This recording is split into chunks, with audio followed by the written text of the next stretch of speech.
말씀 보겠습니다. 에베소서 2장 20절부터 22절.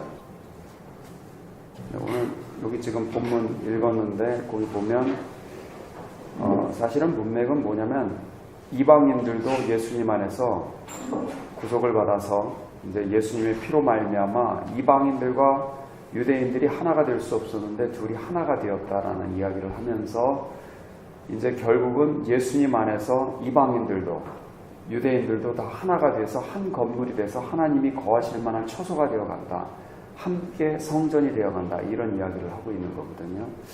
그런데 저는 이 말씀이 우리한테도 동일하게 적용이 돼서 우리가 이렇게 하나님의 성전을 생각하면 신약에서는 고린도전서 6장 19절을 보면 우리의 몸이 하나님의 성전인 것을 너희가 알지 못하느냐. 우리 각 개인의 몸이 하나님의 성전이라고 되어 있어요. 그래서 하나님의 영이 내 안에 지금 거하시죠.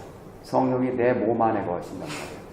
따라해 볼까요? 내 몸은 하나님의 성전이다. 하나님의 성전이다. 근데 신약에 하나님의 성전이 또 하나 나와요. 그건 뭐냐면 방금 읽은 것처럼 함께 지어져 가는 성전.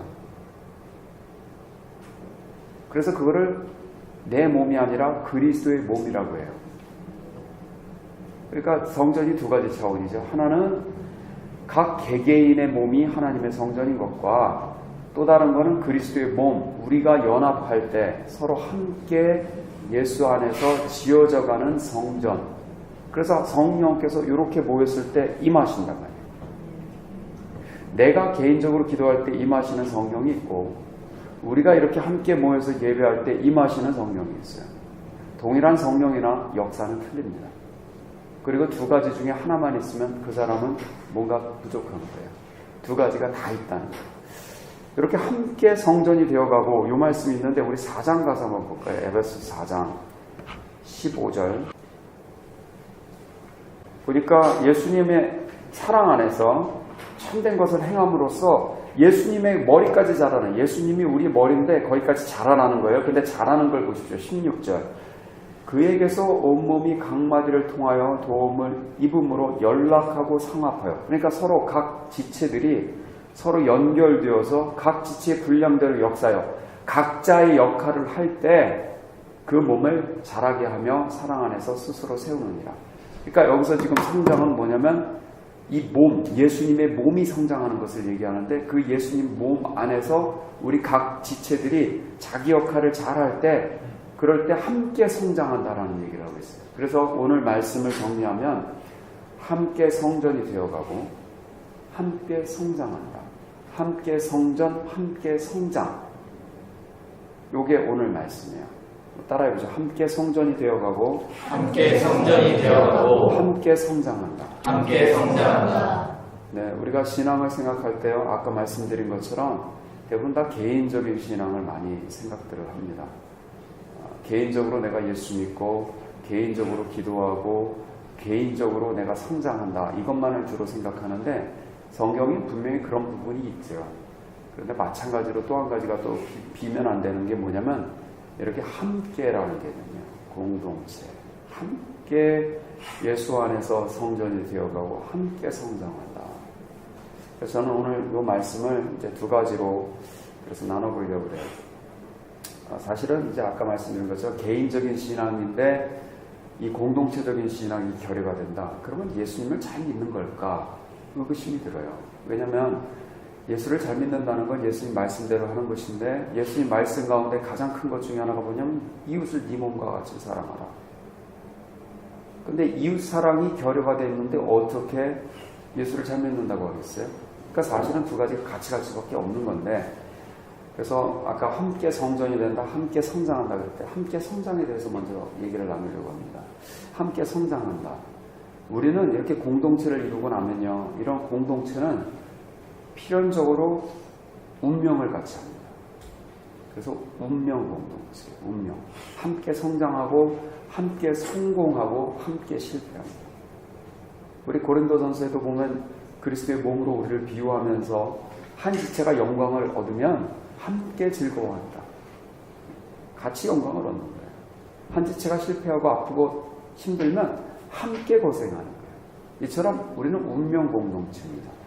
그 가장 대표적인 예가 구약의 소돔과 고모라일 것입니다. 소돔과 고모라 이야기를 보면요, 알다시피 이제 창세기 19장에 소돔과 고모라가 멸망하게 돼요. 근데 왜 멸망했는가?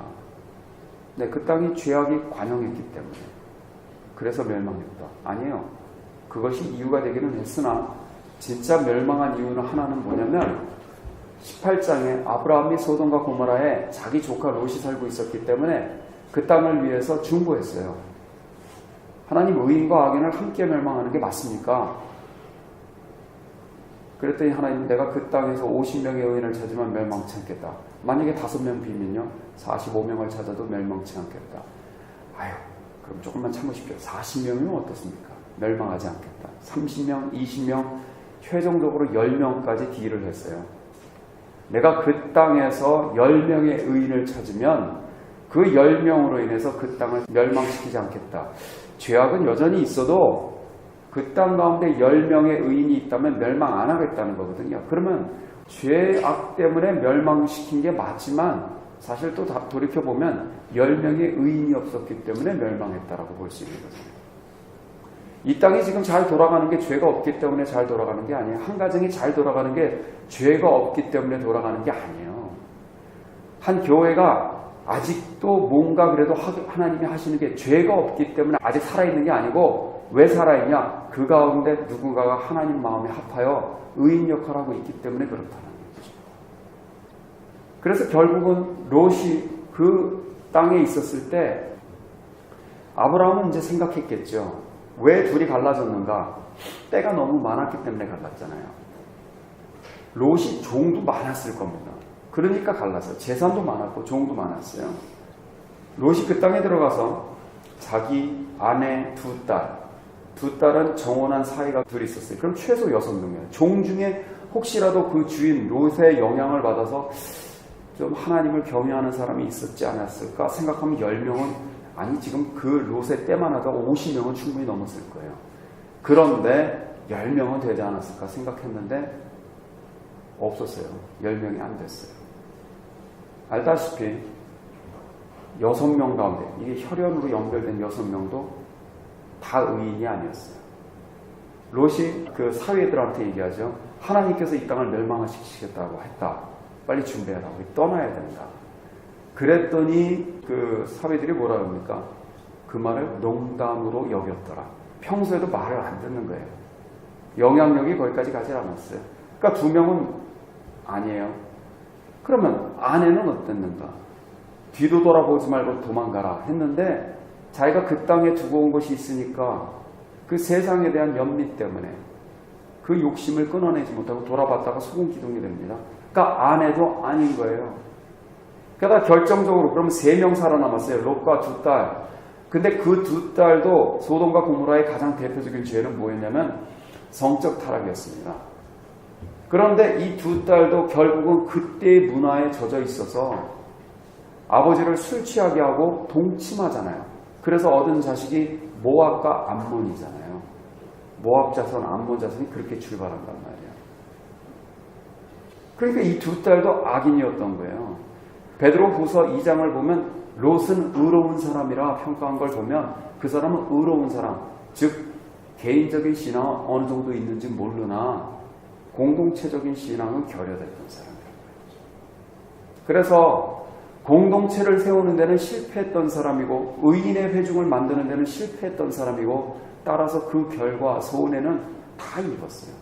자기가 가지고 있던 재산을 다 날렸던 것은 물론이거니와 자기 아내도 잃었고 자기 2딸도 이상한 관계가 돼버린 실패한 사람 아니에요. 그러면 결국 목숨 하나 부지했지만 그 아픔을 가지고 나머지 날을 살았을 걸 생각하면 그렇게 성공적인 삶을 사는 사람이라고 누가 평가하겠냐 말이죠.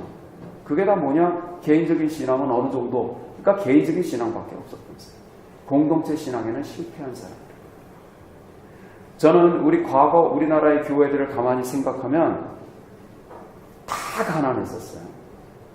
교회도 물론 성도가 가난한데 어떻게 교회가 부유합니까? 함께 다 가난했어요. 그런데 하나님을 찾았고 하나님의 도움이 있었어요. 그러다 보니까 성도들이 부강해지기 시작하면서 교회도 함께 자랐어요. 자, 보십시오. 교회는 사실 성도의 연합체이기 때문에 함께 움직인단 말이에요. 성도들이 함께 부유해야 됐어요. 근데 이제 문제는 함께 타락한 게 문제예요. 그러니까 교회가 말씀이 타락하니까, 복음이 타락하니까, 목회자도 타락했고요. 성도들도 타락했어요. 성도만 욕할 것도 없고 목회자만 욕할 것도 없어요. 함께 간 거예요. 우리 함께 가자. 천국으로 가야 되는데 같이 지옥으로 가게 생겼어요.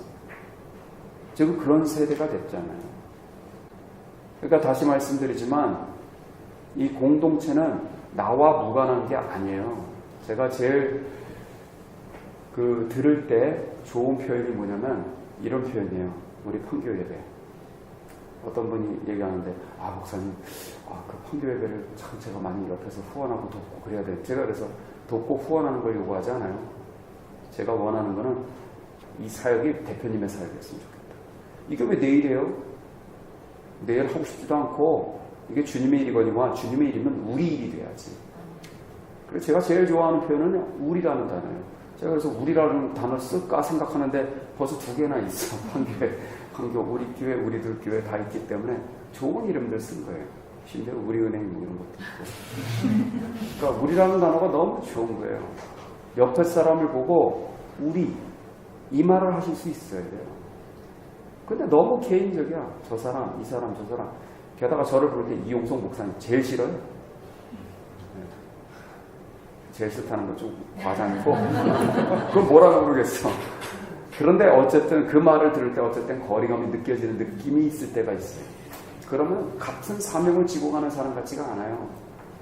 저는 적어도 여러분이 이 땅에서 같이 근무하고 애를 쓸 때 이 회사를 뭐라고 불러요? 우리 회사라고 부르잖아요. 그거 당연한 거예요. 내가 지금 이곳에서 함께 사명감을 느끼고 같이 이렇게 공동으로 섬기는 예배가 있고 그 전도하는 던치가 있다? 우리 예배가 돼야죠. 그래서 저는 여러분들이요, 같이 가는 것, 이 우리라는 말을 쓸 수 있으면 좋겠어요. 그게 첫 번째, 이게 운명 공동체다. 예수님을 머리로 우리가 연결돼야지 하나님의 역사가 같이 있는 거예요.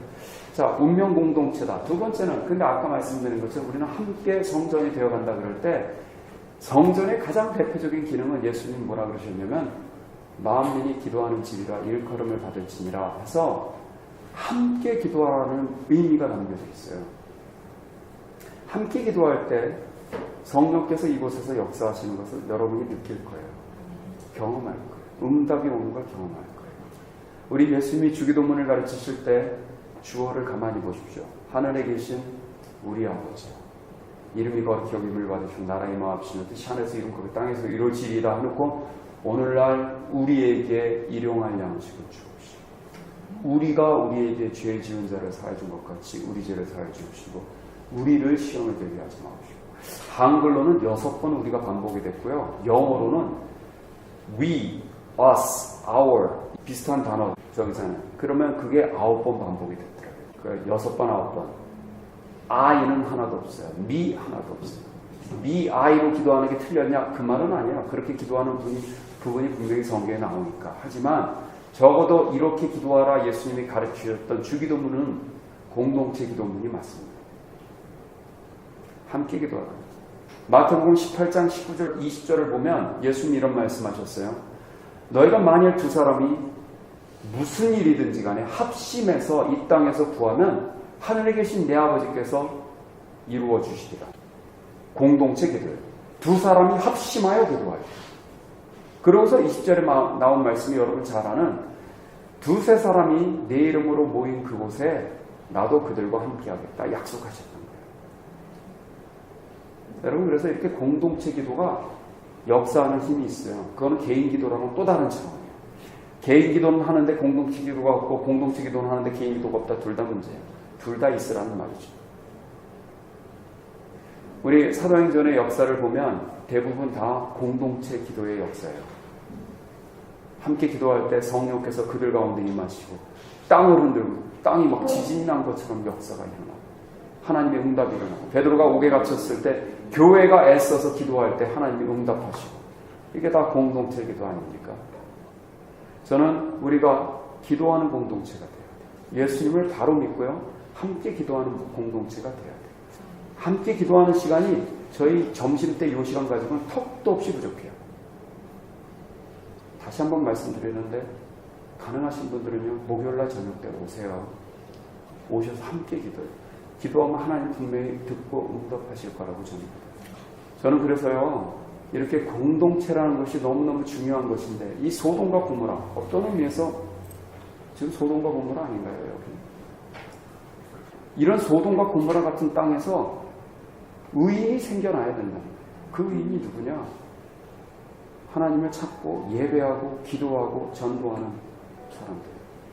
여러분이 그 의인 역할을 해야 되겠다는 거죠. 그리고 함께 기도할 때 하나님 응답하시고요. 역사하시는 걸 보게 되실 겁니다. 같이 기도합시다.